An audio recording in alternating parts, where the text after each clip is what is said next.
is there really a thing as pasture raised? If you're buying from big corporations or the big retail brands or anything like that, the answer is no. Those aren't actually pasture raised. 0% of those eggs are coming from companies who are raising chickens outdoors. They're raising them in barns. So it's yeah, but we're happy to be doing the right thing. And then correct me if I'm wrong, are you first generation? Yeah, my dad grew up like whenever I was really really young. My dad was doing some kind of like farmhand type work, but quickly he kind of transitioned over to a factory job, and so yeah, I spent pretty much all of my life not in agriculture. Grew up in a kind of agricultural-ish community, but then yeah, went to West Point, became an infantry officer, and then later on a special forces officer. So my background is very much not in agriculture. We got into it just for we just wanted to get into homesteading, and so that's kind of how we started the journey. And so was watching Joel Salatin videos, Greg Judy, Savory Institute, like folks like that, and yeah, just got interested in kind of homesteading and doing it ourselves. And so then whenever we started raising pasture raised broilers and chickens for eggs just on our own farm. And What year then was that? that would have been like 2023. And so then in 2024, I got out of the military and so I went to work for a company that was raising pasture raised eggs. And so like one of the big name brands, I went to work for them. And I just remember going to a farm for the first time and seeing a massive chicken barn and being like, where's all the chickens? I thought we were a pasture raised egg company. And they're like, yeah, the chickens are in the barn. And I'm like, well, this isn't what I call pasture raised whenever I raise them out on my farm. Yeah, so pretty quickly, thought there was a market opportunity for chickens that were raised outdoors. I was very fortunate. It was a great company to work for, great people. And I was able to see a lot of the kind of behind the scenes of what logistics are necessary and how to scale, from just a few farms to many more. And so, very fortunate in that regard, and still have, anytime I have a farmer call me saying they want to put up a chicken barn, if they're not interested in doing it the way that we do it, then I send them towards that company just because it's a good company. But I thought, there's a market opportunity for chickens that are truly raised outdoors and then using mobile coops to kind of regenerate the land. That's certainly something that I think is necessary. And I think there's a market opportunity for. And even now, if you look, there's a whole bunch of brands right now jumping on this sort of regenerative claim. And so I think, Whole Foods has a regenerative egg. I think Fresh Time might have one. There's a company called Wild Oats, New Barn Organics, Nest Fresh. There's a whole bunch of these companies out there that are starting to make what they call regenerative eggs. And still, all of those are coming from massive industrial barns. 0% of those eggs are coming from mobile coops. So, yeah, I have a bit of a bone to pick with anybody claiming regenerative eggs without using a mobile coop. So I'm glad that you mentioned that too, because there's so much nuance in all of this. Because one, you mentioned that it was a great company, but then also on the flip side, mentioning how they make these claims of pastured, but then they're just cooped up in barns. Yep. I guess, could you just shed some light on just their whole process? Because Yep. again, for consumers, because even for me, I was vegan for 2.5 years.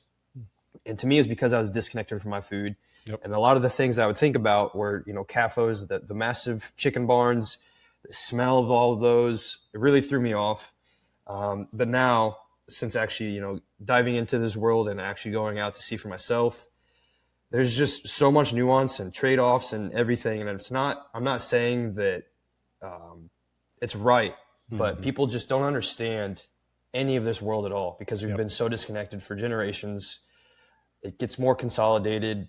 It's starting to finally be talked about now, Yeah. but this has been ongoing for decades and decades and decades. Yeah, and I think almost all those big corporations, particularly in I'll talk about eggs, but I think it's the story is fairly consistent across beef or chicken or whatever it might be.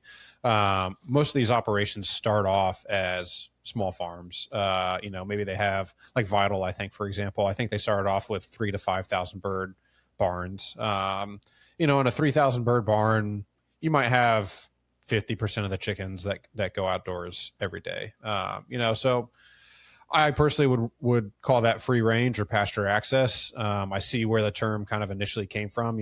There are ways you can kind of draw flocks out of the barn if you do a lot of silvopasture and you plant elderberry shrubs or low hanging trees. There's ways you can draw birds out into the pasture if you do that. The problem is that all those companies very quickly transitioned from these sort of really small farms, maybe 2 or 3 thousand birds, to, well, how many birds can we put on a farm and it technically still meet, what somebody else calls pasture raised, and a big, sort of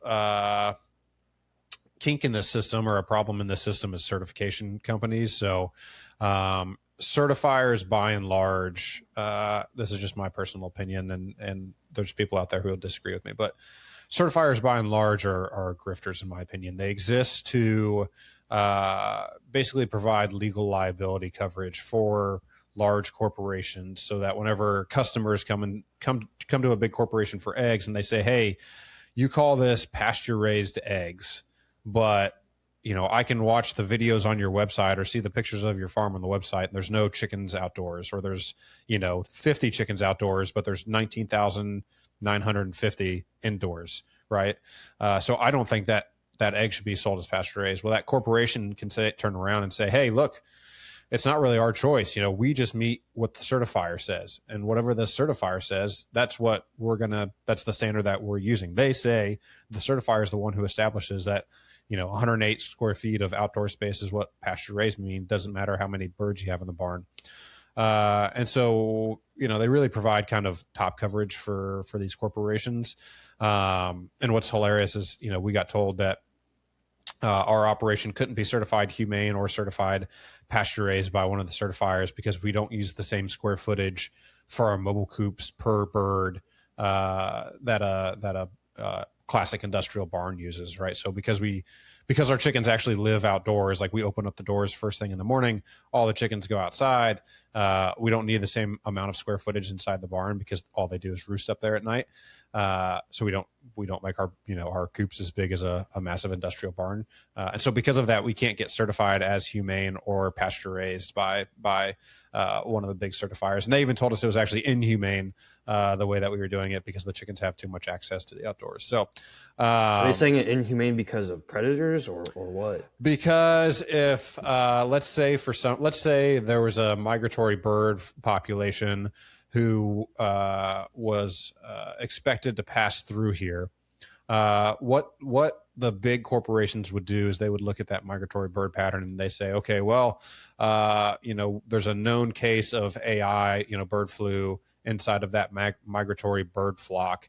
We're going to shut all of the barn doors for the next 3 months to make sure that there's no interaction between our birds and wild birds. And so the certifier, one of the things they were pointing to is that we'll never close up our barns, for 3 months at a time or a month at a time. Like there's just not if there's absolute extreme weather, like I'm talking, torrential downpours where it would be unhealthy for the chickens to go outside. In that instance, we might close it up for a day. But outside of that, we're not closing the barns up for weeks or months at a time. And so they told us that was inhumane because then, it may be possible for our chickens to interact with wild birds, and then that could potentially cause problems with disease, and that theoretically that was inhumane. And while that's certainly true, our birds do interact with wild animals far more often than these large conventional flocks. That's kind of the point.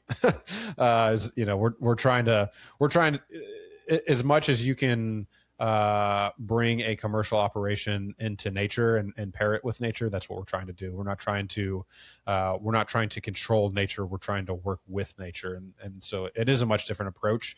And again, those, the certifiers who have been around for decades, who've been doing commercial poultry for a long time, obviously have just a different perspective than we do. And that's okay.